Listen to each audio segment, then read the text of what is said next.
কি অবস্থা মামা, কেমন আছো? এই তো আছে আলহামদুলিল্লাহ, ভালো আছো? এই তো ভালো। মামা একটু দাঁড়া, আমি জাস্ট একটু ফোনটা ধরি, আমার একটা ফোন আছে। হ্যালো, কি অবস্থা? ভালো আছোস? আচ্ছা আচ্ছা, ঠিক আছে, রাখে দিলাম ফোনটা। কি খবর ভাই না? তার আগে বলো যে রিংটং বাজলো না, তুমি কেমনে বুঝলা কল আসলো?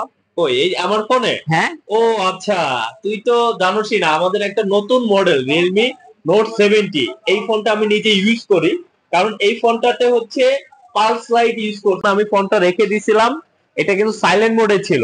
সেক্ষেত্রে এই লাইটটা জ্বলার কারণে কিন্তু আমি বুঝতে পারছি যে আমাকে কেউ ফোন দিচ্ছে। যদি কেউ ফোন দেয় জ্বলে উঠবে। এখানে 7টা কালার ইউজ করা যায়, মিউজিকের সাথে ইউজ করতে পারবে, ক্যামেরা ইউজারসে ইউজ করা যায়, লো ব্যাটারি ক্ষেত্রেও ইউজ করা যায়। তো এটা কিন্তু প্রাইস রেঞ্জের মধ্যে অন্য কোনো ব্র্যান্ডের ফোনে নাই।